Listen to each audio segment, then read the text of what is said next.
¿Por qué nos ocultaron muchos de los portentosos hechos acaecidos durante la resurrección de Jesús? ¿De qué manera podría cambiar las sorprendentes revelaciones que hoy te mostraré las creencias perpetuadas sobre la resurrección del Cristo? ¿Quiénes fueron realmente los primeros testigos de la resurrección? ¿Por qué las extremas medidas de seguridad en la tumba del Maestro? Estos y muchos otros interrogantes abordaremos en este video. Escucha con atención, abre tu mente y permite que Dios, el Espíritu Incognoscible, abra los ojos del entendimiento para comprender las profundidades de las riquezas espirituales de este libro. Tradicionalmente se ha creído, según los relatos evangélicos, que los primeros testigos de la resurrección de Jesús fueron María Magdalena, María la Madre de Santiago, Salomé y otras mujeres que habían seguido a Jesús desde Galilea. Debido a esto también se ha perpetuado que Jesús resucitó el domingo por la mañana. Sin embargo, existe un evangelio considerado apócrifo que, sin contradecir pero ampliando generosamente la información sobre los portentosos sucesos que rodearon la resurrección de Jesús, podría cambiar, ampliar y abrir nuestro entendimiento para comprender la magnitud de este gran acontecimiento. Me estoy refiriendo al Evangelio de Pedro, donde se aclaran algunos detalles, se cuentan otros hechos sorprendentes y algo curioso es que todo encaja cronológicamente. Lo primero que aclara es que Jesús resucitó durante la noche del sábado, según los hechos que más adelante comprobaremos. Lo segundo es que los primeros testigos de la resurrección no fueron ninguno de los discípulos de Jesús, tampoco María Magdalena y las mujeres que se mencionan tradicionalmente. Al respecto, este evangelio dice que la noche del sábado los primeros testigos de la resurrección de Jesús fueron Petronio el centurión, que lideraba la guardia, los soldados que custodiaban la tumba y, como si fuera poco, los ancianos y escribas, representantes de la religión que también estaban vigilando la tumba para asegurarse que los discípulos de Jesús no tomaran su cuerpo y dijeran que había resucitado. Cuando María Magdalena, acompañada de las otras mujeres, llegaron a la tumba, ya ésta se encontraba vacía. Por lo tanto, ella y sus compañeras no son testigos de cómo resucitó Jesús. Ellas son testigos de una tumba vacía, mas no de los hechos de la resurrección. Ahora bien, debemos notar cómo la narración del Evangelio de Pedro encaja cronológicamente con lo escrito en los evangelios canónicos. Esto es, mientras los soldados romanos y los principales ancianos judíos son testigos presenciales en vivo y en directo de cada detalle de la resurrección durante la noche del sábado, María Magdalena es testigo al amanecer de la tumba vacía. Y esto no es todo. Veamos ahora otros sorprendentes acontecimientos durante la noche del sábado mucho más relevantes, los cuales son narrados con cuidado y detalle. Pero antes, consideremos algunos puntos importantes. Primero, las extremas medidas de seguridad en la tumba de Jesús, pues además de encontrarse haciendo guardia el Petronio centurión, los soldados quienes de dos en dos se tumbaban, también los líderes ancianos y escribas estaban de guardia y cerraron la tumba con una gran piedra y le colocaron 7 sellos. Un segundo dato curioso es que los primeros testigos de la resurrección de Jesús son sus opositores, es decir, los representantes de la alianza gobierno-religión. Esos mismos que insistieron luego de ver lo que sucedió la noche del sábado ante Pilatos para mantener en secreto la resurrección de Jesús.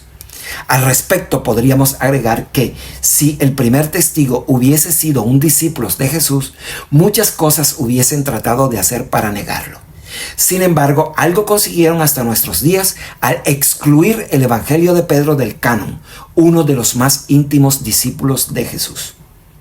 Otro aspecto importante que aclara este evangelio es la verdadera posición de Pilatos en el juicio de Jesús, el cual es tratada en otros evangelios apócrifos y es la respuesta que éste da según el evangelio le cuentan lo sucedido. Esta respuesta comprueba que Poncio Pilatos fue más bien el defensor de Jesús y que la condena a muerte de Jesús es por decisión de Herodes, la cual fue aprobada por los líderes judíos y quienes asumen la responsabilidad. Pero, ¿qué ocasionó tantas medidas de seguridad? Por supuesto, las grandes señales que siguieron a la muerte de Jesús, como por ejemplo el gran terremoto, oscuridad por 3 horas a pleno día, el velo del templo judío rasgado de arriba a abajo y muchos muertos resucitados. Por esto, los escribas y fariseos tuvieron gran temor y vinieron ante Pilatos para hacer la siguiente propuesta, la cual se encuentra narrada en el Evangelio de Pedro, y esto fue lo que pidieron a Pilatos. Abro comillas. Danos soldados para que custodien su sepulcro durante 3 días. No sea que vayan a venir sus discípulos, les sustraigan y el pueblo nos haga a nosotros algún mal creyendo que ha resucitado de entre los muertos. Cierro comillas. En respuesta a esto, como ya vimos, Pilato les entregó a Petronio el centurión soldados y con ellos vinieron también a vigilar ancianos y escribas, quienes después de plantar una tienda se pusieron a hacer también con ellos guardia. Esto lo podemos leer en el Evangelio de Pedro desde los versículos 35 al 49.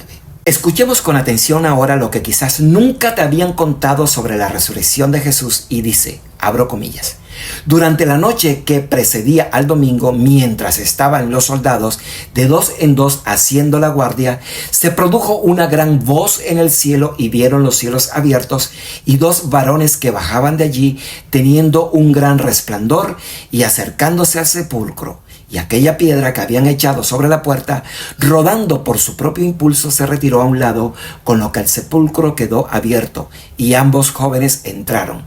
Al verlo, pues, aquellos soldados despertaron al centurión y a los ancianos, pues también ellos encontraban allí haciendo guardia, y estando ellos explicando lo que acababan de ver, advierten de nuevo a 3 hombres saliendo del sepulcro. 2 de los cuales servían de apoyo a un tercero y una cruz que iba detrás de ellos.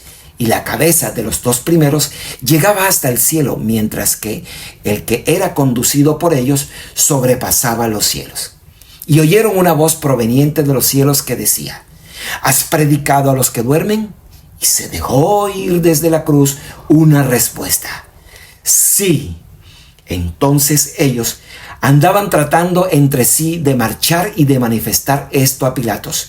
Y mientras se encontraban aún cavilando sobre esto, aparecen de nuevo los cielos abiertos y un hombre que baja y entra en el sepulcro.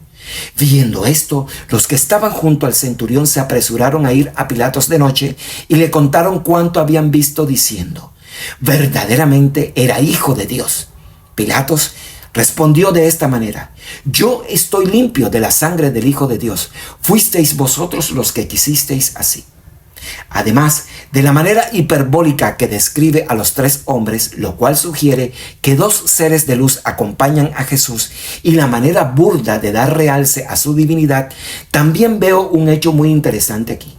La presencia de la cruz ambulante desde la cual se escucha la voz afirmando que Jesús descendió al Hades, donde se encontraban espíritus encarcelados, venciendo por ellos la muerte y abriendo por ellos el portal de acceso al Dios, el Espíritu, el incognoscible, el Padre de luz, para que la humanidad liberada a través del conocimiento de su mensaje pudiese continuar su camino de regreso al Padre. Si este contenido te pareció interesante, déjanos por favor tu opinión en la caja de comentarios.